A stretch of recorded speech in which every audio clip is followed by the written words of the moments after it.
Welcome into DNVR Bets Daily, and first and foremost, just want to say we hope all of you are staying safe out there, and obviously we're thinking of everyone out there in the community fighting the good fight. Oh, yeah.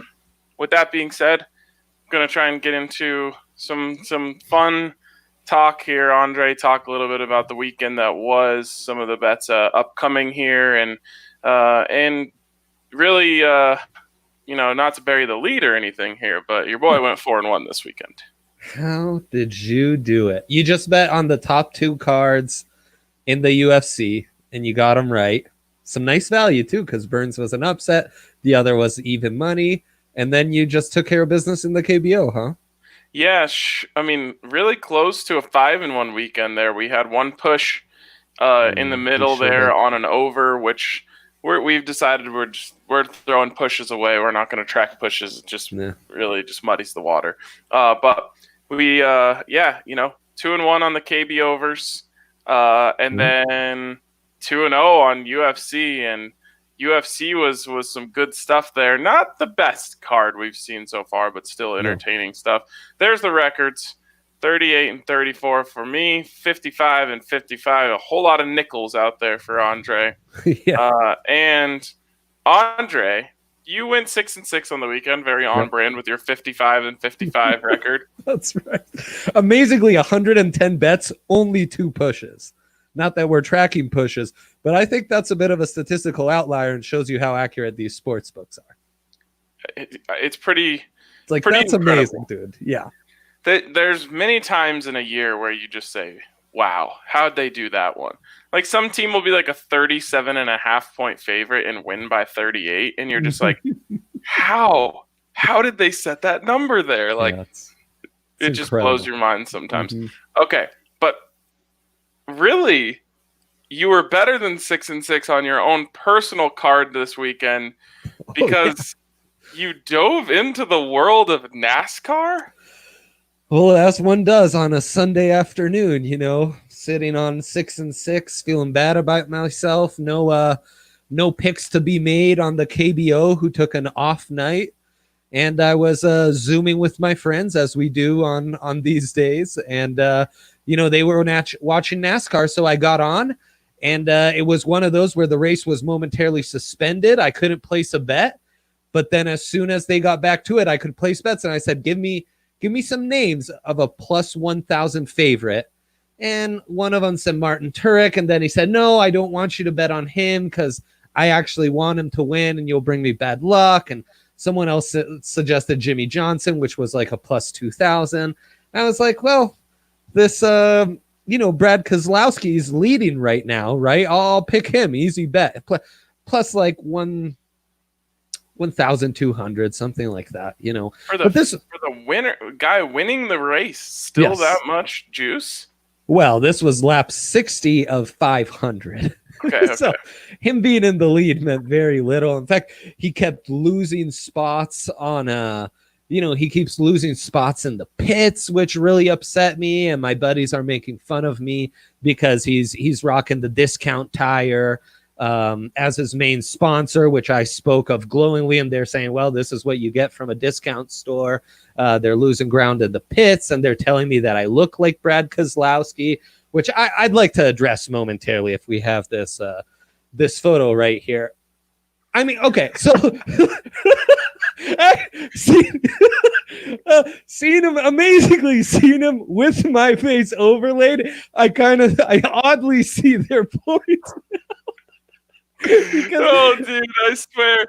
I saw the picture when you sent it to me, and I was like, no way. But right now I'm really seeing it. There's something to our nose and mouth.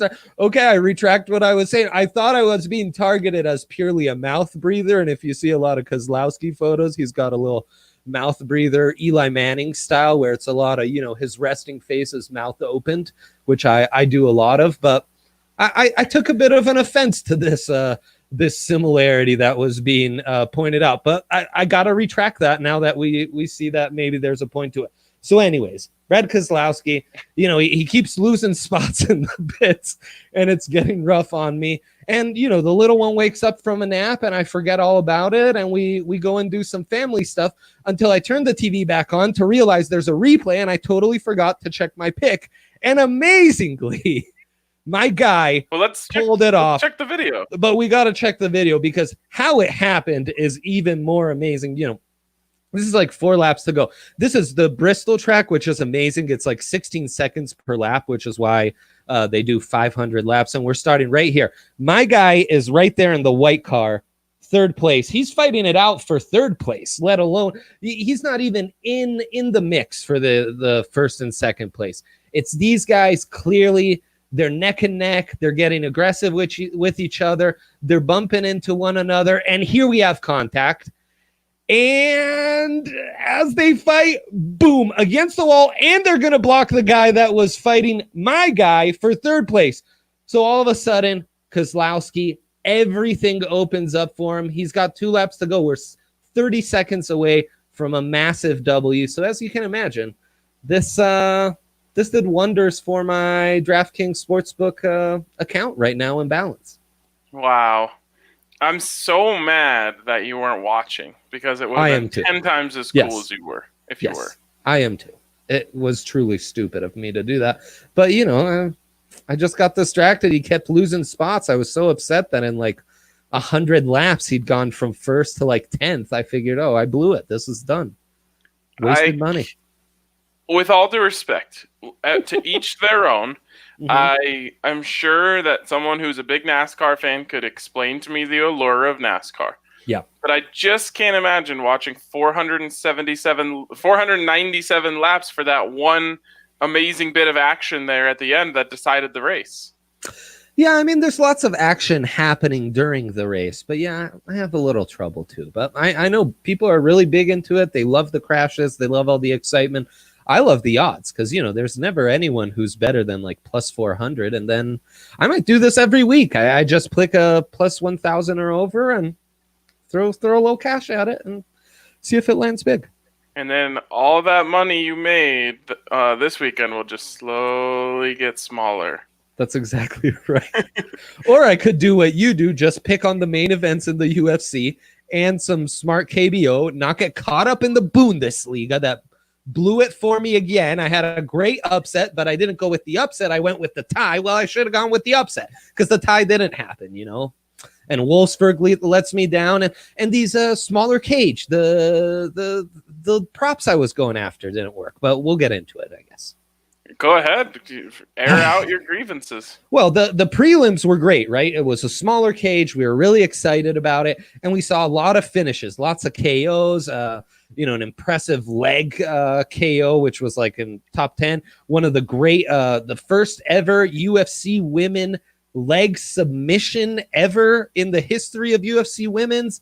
2 Colorado kids were great. Royval, who was my other upset pick, he was a plus 145.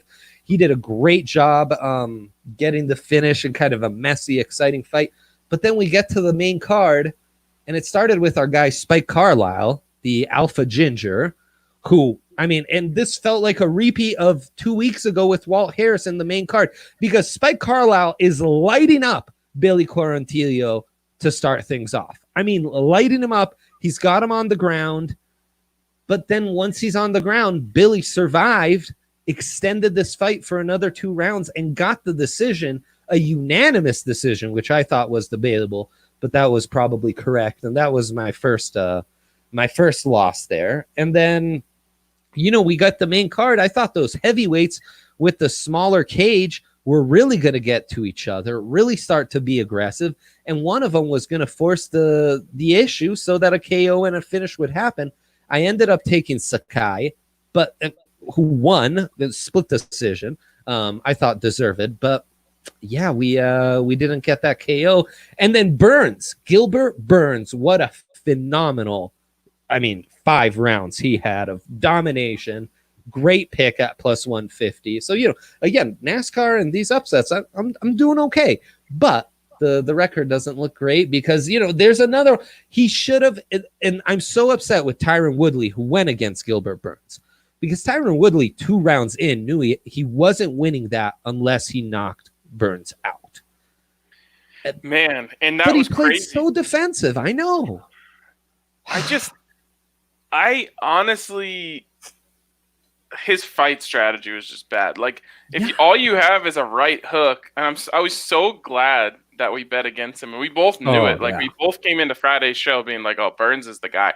Yep. And his whole thing was just like, "I'm going to catch you with one right hook and win." Right. And like the announcers even kept saying it, like, "Oh, he can put him to sleep at any moment. He can put him." And like Gilbert Burns was just like, "Cool, I'll just fight while you just try to land one shot on me, and I'll just take you apart bit by bit while you do that."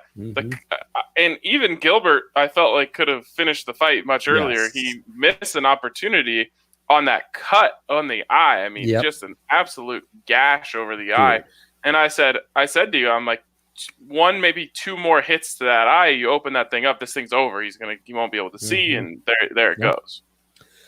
Yeah, it's true. I mean, but it's because Woodley kind of forced him to not press the issue. Woodley, Burns said, "Okay, I've won this fight. You don't want to come and be the aggressor. I'll just pick my spots and tear you apart again." So he just kept doing that. I wish he would have attacked the eye, though. That was just a killer, man. What a bummer.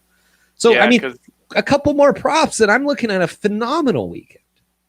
Yeah, I think just my personal opinion here, you just got a little too aggressive. What can I say, Ryan? It's in my nature. I go out on my terms. That's my problem. You're looking for the one big right hook to end the fight. You got to you got to chop the legs. No, in fairness, I am a volume puncher too, as my 55 and 55 can speak to. That's true. Very true. So that was this weekend.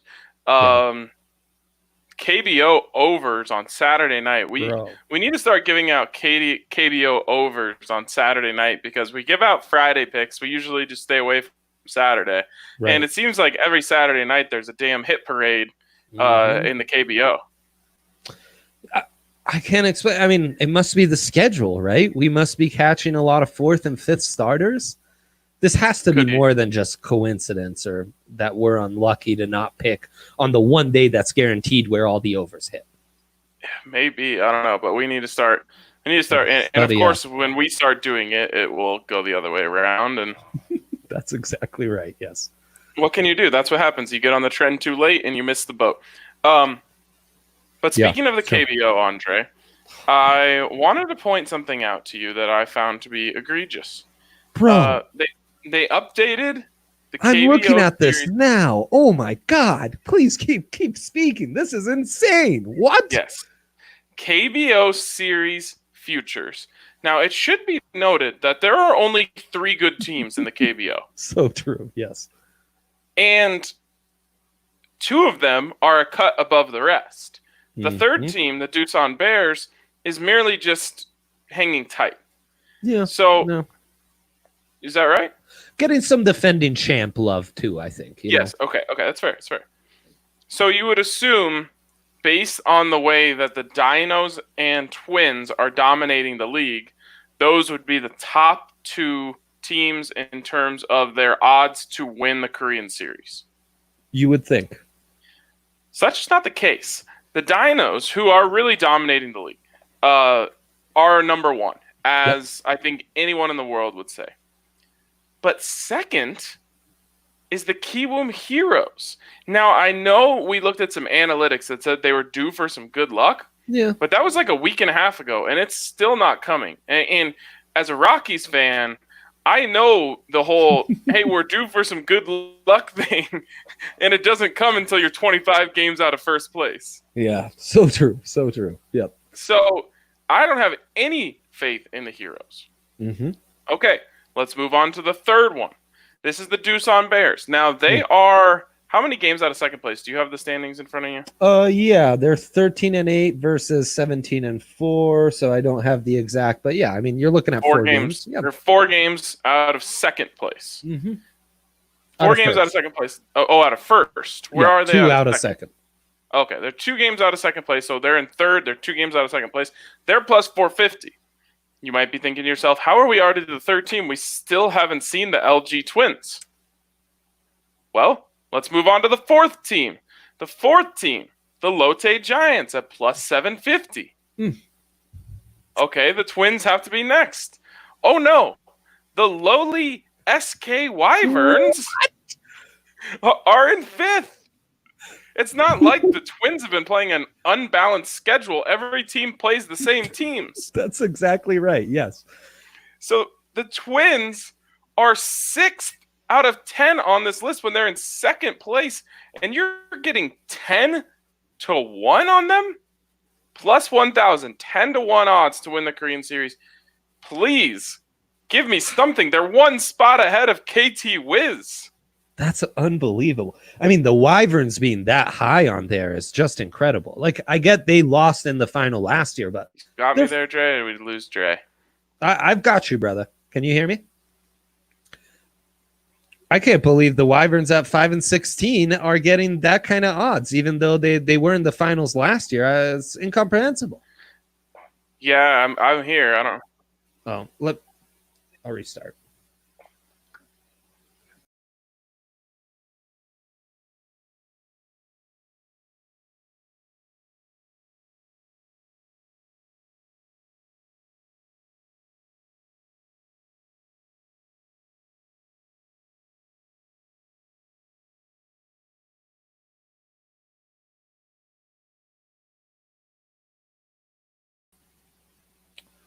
Hey, everyone. Yep, just lost Ryan there. The Wyverns, though, man. I mean, again, it seems like the Bears getting some respect from being in the finals last year. I get it more with the Bears than the Wyverns, who at 5-16 are an absolute dumpster fire. They have no chance. None. I'm so confused. Even the Lotte Giants are flirting around 500. How are the LG Twins, who are just raking right now? Is this a bait bet? Like, I'm honestly wondering if the books are saying, hey, we're so confident that the Dinos are going to win this thing that we're just going to bait everyone else into taking any other bet because we feel very confident that Dinos is going to be the one that cashes. Right. It's a bit of like, oh, take your value bet all you want. We're just raking in money because we know who's winning this. That's interesting. Yeah, and I mean, maybe the Twins were just way lower in the, maybe it's they've adjusted since the preseason futures, but not that much to reflect the standings. All I know is 10 to 1 is bet. Just enough for me to sprinkle that because it's my team anyway. Maybe they're specifically targeting me here. They're just saying like, come on, Ryan, take the carrot. It's right there in front of you, and I'm going to take it. I'll take that carrot.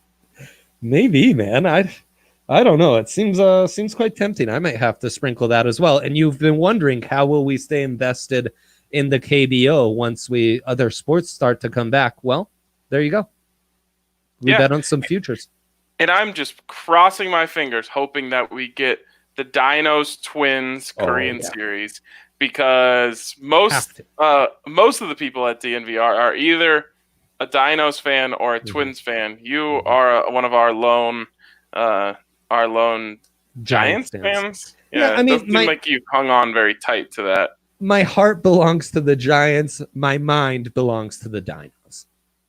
That makes fair enough. Yeah. Fair enough. Yeah. Well, speaking of those teams, why don't we jump into it for tonight? What are you giving out, Dre? Real quick, just the lineup here. You got Dinos and Wyverns, Giants and Tigers, Lions and Twins, Bears and KT Wiz, and Heroes and Eagles. And the reason I point out the full slate here is we don't have any of the matchups that I like to see, which is two good batting teams playing against each other. I'm a little bit flummoxed by the lack of not even one. You like to see the Dinos and Twins or the Twins and Bears or the Giants and Bears, and we've got none of that right now.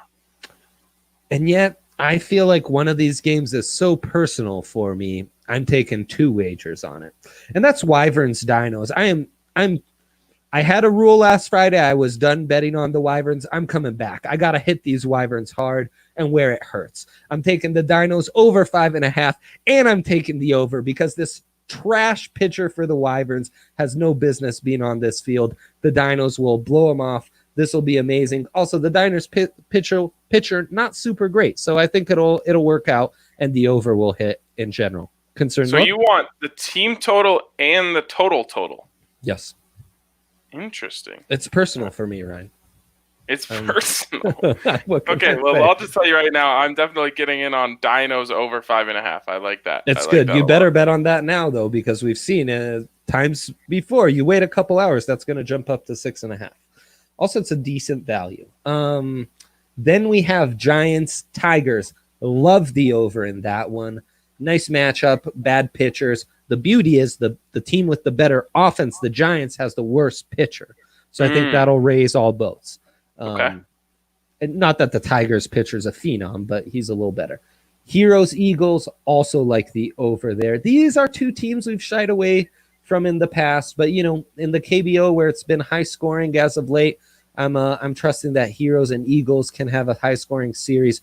Those two pitchers with 2 starts each, both rocking pretty high ERAs. So I like my odds there as well. Okay, I'm staying away from both of those. Okay. I am going to give out Twins over 5.5 and Twins money line against the Lions tonight. I like that. What's that money line coming in at? Minus 139. Not too bad. Oh, not bad at all. 5.5 you say on the Twins? Yep, 5.5 on the Twins and that's actually a plus 105. Tempting, very, very, very tempting. But I don't feel as secure about that with the Lions. The Lions, I'm not trusting too much with this pitcher. 2-1 start on the season, 3.12 ERA. His name is Wante In. Okay. All right. Well, I'm going to get in on the Twins. Excellent transition there. Very well played. So those are my 3. For me, it's Dinos over 5.5, Twins over 5.5, Twins money line minus 139. I like that. That seems like a responsible slip. If you want to go all in on the KB overs, I'm giving you Giants, Tigers, Wyverns, Dinos, and Heroes, Eagles all over, and I'm taking the Dinos over 5.5 as well.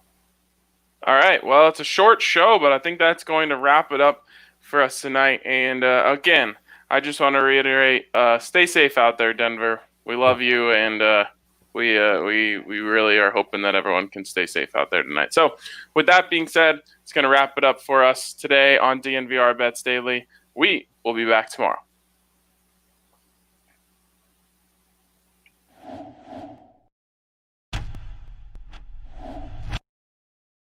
As you guys know, we're working with DraftKings Sportsbook, so make sure you download the top-rated DraftKings Sportsbook app today and use the code DNVR when you sign up.